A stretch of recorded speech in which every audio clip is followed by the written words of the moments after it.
Detik tengah malam jam 12 tengah malam tadi di Tambak Johor dan juga di link kedua begitu mengujakan buat hampir 400,000 ataupun sebilangan besar rakyat Malaysia yang terkandas di Singapura untuk pulang ke kampung halaman di Johor Bahru.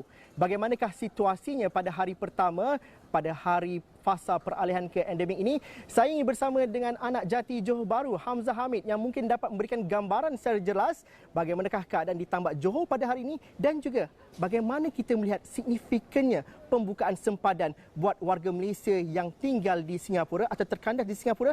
Begitu juga sebaliknya. Hamzah, mungkin ada perincian yang lebih menarik.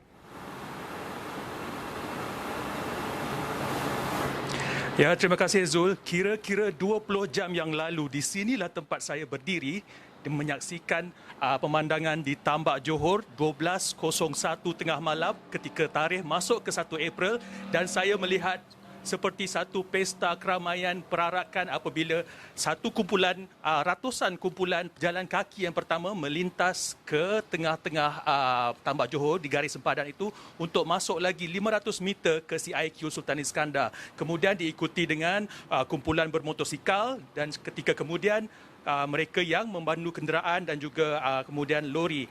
Dan dari situ kita lihat di sini seperti pesta ya malam itu. Semua orang menyaksikan perkara ini secara spontan dan hingar-bingar dan huru-hara yang terkawal.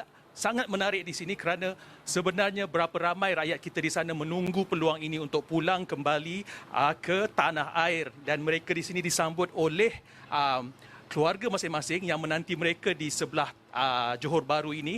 Kemudian disambut pula dengan orang ramai yang turut sama macam ingin tahu apa yang kecohnya dekat Tambak Johor ni. Sampai mereka sama-sama berhentikan kereta di tepi jalan walaupun menyalahi undang-undang jalan raya. Tapi mereka nak tengok apa yang berlaku di Tambak Johor, dan mereka bersorak, membuka lampu di telefon bimbit masing-masing, bertempik, menjerit, dan malah ada juga yang dari dataran Opera House Zahir Sofiani yang membakar mercun seolah-olah sini satu pesta. Tapi sejak daripada pukul 12 menuju ke beberapa jam kemudian hingga ke 6 pagi dan pagi ini, kalau boleh lihat di belakang saya, tidaklah lengang, tidaklah sibuk. Kalau orang menyangka Tambak Johor akan kembali sibuk kesesakan lalu lintas seperti dahulu sebelum pandemik, mungkin sedikit meleset kerana mungkin ada lagi pihak iaitu warga Singapura yang belum keluar ke rumah untuk melintas ke Johor Bahru, mungkin mengambil langkah berjaga-jaga ataupun mungkin memikirkan tentang syarat-syarat yang hendak disiapkan, ataupun mungkin mereka memikirkan tentang apa yang perlu disiapkan terlebih dahulu sebelum mereka melintas sempadan dan menghabiskan masa di Johor khususnya ataupun di Malaysia seterusnya.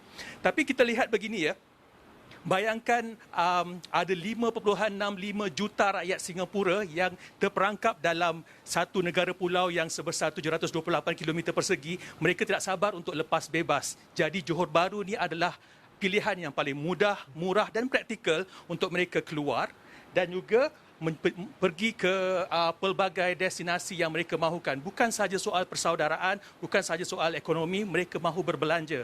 Ini soal dendam untuk berbelanja, dendam untuk bercuti, dan pastinya mereka ada kuasa 3 nilai wang tukaran asing dolar Singapura ke ringgit, dan itu memberi kelebihan kepada mereka, dan mereka juga menantikan peluang untuk berbelanja di sini, dan rakyat Johor pastinya pasti akan berzapin dalam limpahan kemakmuran bersama, dan itu yang kita harapkan daripada pembukaan sempadan ini.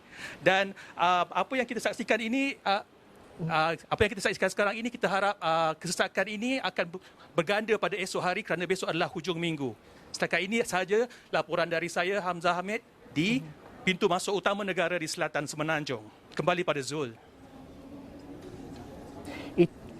Itu yang kita harapkan, pintu sempadan sudah dibuka, hubungan silaturahim dapat dieratkan. Terima kasih Hamzah, berlintas langsung dari Tanjung Puteri, Johor Bahru.